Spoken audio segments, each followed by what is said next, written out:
আপনি যাবেন কালকে, আপনি আজকে হেরান কেন করবেন?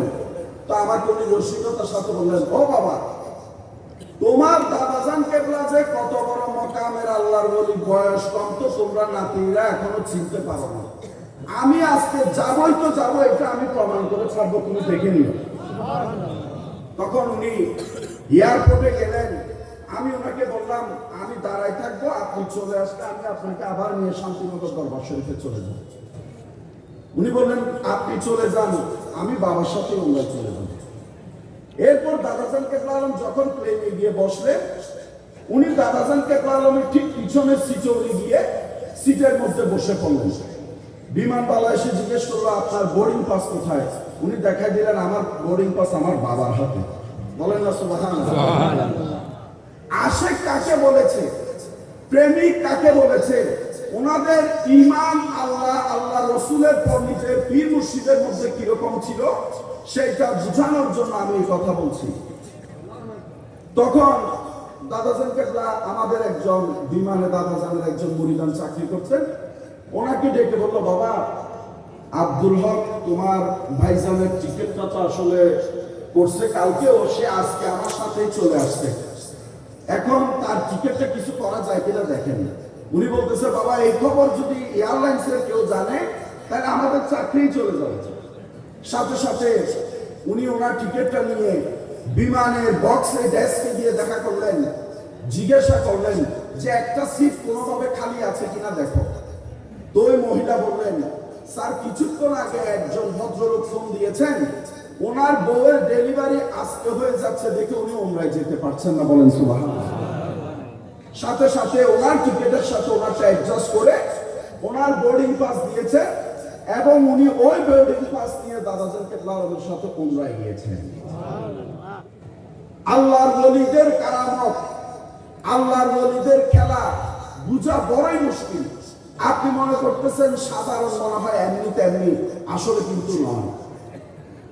আমি একদিন দাদাজান কেবলা যখন হুজরা শরীফ থেকে বের হচ্ছিলেন, ঢাকা চলে যাবেন সকাল 8টার দিকে, তো আমরা সালাম করলাম হুজরা শরীফে। আমাকে বলছেন, আমি তো গরিব মানুষ, আমার কাছে কোনো টাকা পয়সা নাই, আমার পকেটে 5,000 টাকা আছে, এটা আমার গাড়ির তেলের টাকা।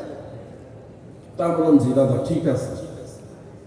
হঠাৎ করে একটা লোক আসলো, ওনার আম্মা অসুস্থ খুবই, দাদাজান কেবলা মুরিদ, ওনার আম্মা খুবই অসুস্থ, হসপিটালে ভর্তি, চিকিৎসা করানোর টাকা নাই। দাদাজান সাথে সাথে 5,000 টাকা দিয়ে দিলেন। চিন্তা করে নাই ঢাকা কিভাবে যাব। দাদাজান কেবলার তাওয়াক্কুল এত বিশাল ছিল যে আমি দাদাজানকে প্রশ্ন করলাম, দাদাজান 5,000 টাকা দিয়ে দিয়েছেন, তাহলে তেল কিনবেন কিভাবে? আমার দাদা আমাকে বললেন, আমি সৈয়দ আব্দুল বারী শাহকে আমার আল্লাহ পাক কখনো ঠেকায় না। আমি সৈয়দ আব্দুল বারী শাহকে আমার আল্লাহ আমাকে ঠেকায় না। দাদাজান কেবলা বরাবর মাজার শরীফ জিয়ারত করে বের হওয়ার সাথে সাথে একজন লোক এসে সালাম কদমবুসি করে একটা প্যাকেট হাদিয়া দিলেন। তো দাদাজান আমাকে বলছেন, হাসাইনা পাগলা কই, তাকে ডাকো। আমি বললাম, দাদাজান আমি আছি। বলে যে এখানে গণ। তো গণনা করার পরে দেখলাম 10 থেকে 11,000 টাকা হাদিয়া দিয়েছে। তো আমাকে বললেন, তোর দাদা ওই আল্লাহ দেখেছে যে কখনো তোমার দাদাকে আল্লাহ পাক কোনো কিছুতে ঠেকাবে না। ওই রকম বিশ্বাস, ভক্তি, প্রেম নিয়ে অন্তরে আল্লাহকে ডেকেছেন, যিনি হযরত শাহ সুন্দর রহমাতুল্লাহ আলাইহি মাজার শরীফের কাছে গিয়ে 17-18 বছর রিয়াজত করেছেন। দুপুর বেলার পর সেইখানে হেঁটে যেত না মানুষ, সেই জায়গায় বাঘ পিছনে বসে থাকতেন। দাদাজান কেবলা সবসময় আল্লাহ আল্লাহ রসুলের মশগুল ছিলেন। এইরকম আল্লাহ আল্লাহ দরবারে যাওয়ার প্রয়োজন আছে কিনা? আমি আমার দাদাজান কেবলাকে যতটুকু কাছে থেকে দেখেছি, মদিনাতুল মুনাওয়ারায় যখন গিয়েছিলাম, আমার দাদাজান কেবলার হাতে যা পকেটে টাকা ছিল, সৌদি রিয়াল, ডলার যা ছিল, ডলার গুলো এখানে নিয়েছে, রিয়াল গুলো পকেটে নিয়েছেন। গিয়ে মদিনাতুল মুনাওয়ারার মধ্যে আমাদের কিছু বংশধর আছেন এবং আরো কিছু মেহমান আছেন, ওনাদেরকে দাদাজান কেবলা এইভাবে মোট মেরে মেরে টাকা দিতেন, এক মুঠ টাকা দিতেন। আল্লাহ রসুলের হাদিস শরীফ অনুযায়ী এই হাতে দান করলে এই হাত যেন না জানে। আমি আমার দাদার মাঝে ওইভাবে ওই জিনিসটা দেখেছি এবং দিতে দিতে দিতে ডলার সহ দিয়ে দিয়েছেন।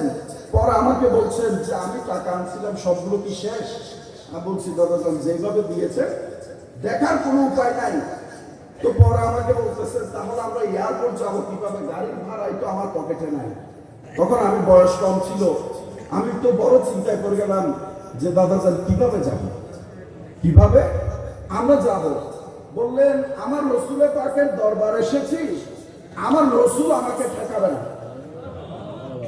কেমন আশিকে রসুল ছিলেন। পরে হুজরা শরীফের মধ্যে গেলাম, হোটেলের রুমের মধ্যে অবস্থান করছি, একজন ভদ্রলোক বাহিরে দাঁড়ানো, আমি কিন্তু ওনাকে দেখি নাই। আমাকে রুমের মধ্যে বলছেন বাহিরে একজন লোক দাঁড়িয়ে আছে, ওনাকে ডেকে নিয়ে আসো। তা আমি মনে মনে বললাম বাহিরে একজন লোক দাঁড়িয়ে আছে, দাদাজান কেমনে জানলো, কেমনে জানলো? পরে আসলে বাইরে গিয়ে দেখে একজন লোক দাঁড়িয়ে আছেন। আমি ওনাকে বললাম দাদাজানের সাথে দেখা করবেন? উনি বললো হ্যাঁ। পরে ওনাকে নিয়ে আসলাম, উনি সালাম করলেন। দাদাজানকে তখনকার আমলের বর্তমান টাকা হাদিয়া দিয়েছেন প্রায় 3.5 লক্ষ টাকা। কত দিল? 3.5 লক্ষ টাকা দাদাজানকে হাদিয়া দিলেন।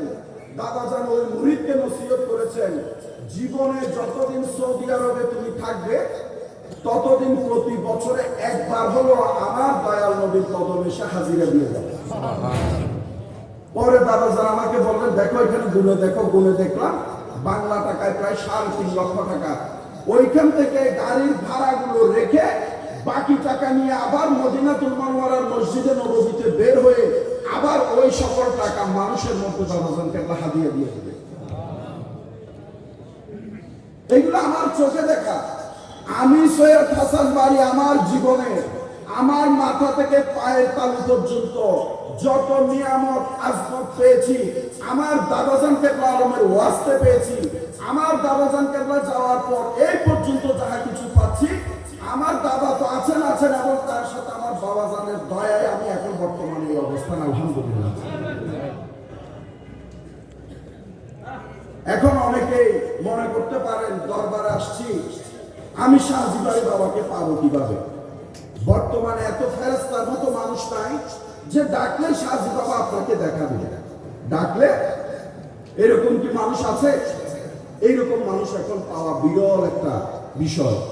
ওই জন্য যে দরবারে যান, যেখানেই যান, প্রত্যেক আল্লাহওয়ালার দরবারে গেলে ওই দরবারে হযরত যিনি থাকবেন তিনি তাকে যে দায়িত্ব দিয়ে যান ওইভাবে ওনার মনোনীত গদ্দিনশীল পীর সাহেব হুজুর কেবলার হাতে বায়াত গ্রহণ করে ওনার সোহবত নিয়ে উনি যে ওজিফা দিবে এগুলো আদায় করবেন। আদায় করতে করতে আপনার একটা মকাম যখন আপনার বুলন্দ হবে তখন ওনার উসিলায় আপনি হাফেজ সৈয়দ আব্দুল বারী শাহ দাদাজান কেবলা আলমকে পাবেন। আপনার তরিকতের কাজ করতে হবে।